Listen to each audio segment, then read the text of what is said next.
Hi, this is Ashley L. Jones, author of Modern Cast Iron, and I just made shrimp Alfredo with a nice salad, and I have an issue. I have a pan that really needs cleaning.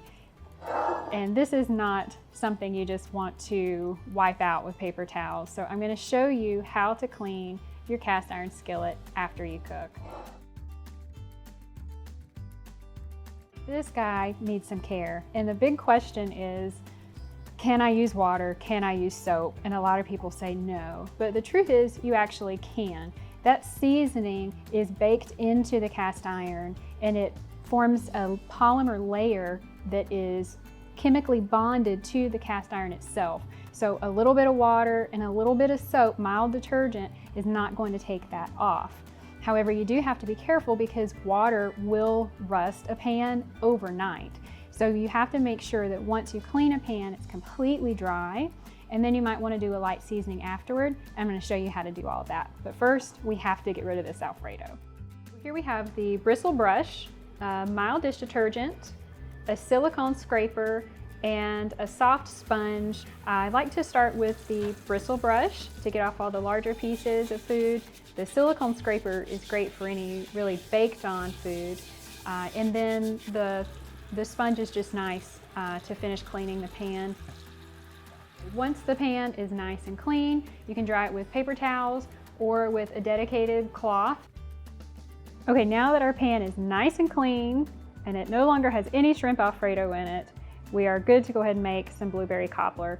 But first, I need to season it just a little bit. Since I just cleaned it, I'm letting it dry. Now it's on a burner and it's on medium, so I'm using heat to make sure the pan is completely dry because water is kryptonite for cast iron. So as it's heating up a little bit, this is a good time to go ahead and season it. And I call this a light seasoning because I'm doing it on a stove top, not in the oven. So this just takes a minute, and I can do this every time that I clean my pan. Now to season, you need oil and you need heat. And I'm going to use just regular olive oil here. And different oils have different smoke points, so it's good to keep an eye on exactly what oil are you using. So this is just regular olive oil.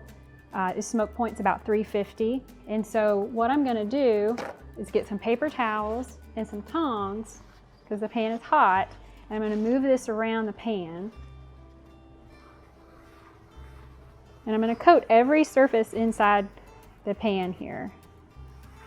And I'm going to leave it on the heat. I'm going to let it warm up.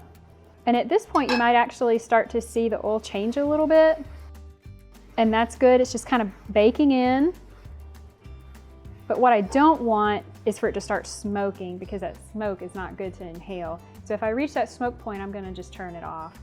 Now, when I'm done with this and the pan is still a little warm, what I can do is add a little oil, maybe just take this and rub it around the outside of the pan, and that'll help seal the rest of the pan in and make sure that it doesn't rust if there's any moisture in the air. And I'm just gonna keep rubbing it in a little bit because I want to get up that excess oil. If you have too much oil on your pan, it will become sticky and you want to avoid that. So I'll leave this on for a minute and then I'm going to turn it off, and that's it. We've just seasoned our pan. All right, now that our pan is clean and seasoned, it is ready to cook anything, especially that blueberry cobbler I have my eye on. But do check out the rest of the recipes that I have in my book, Modern Cast Iron, available wherever books are sold.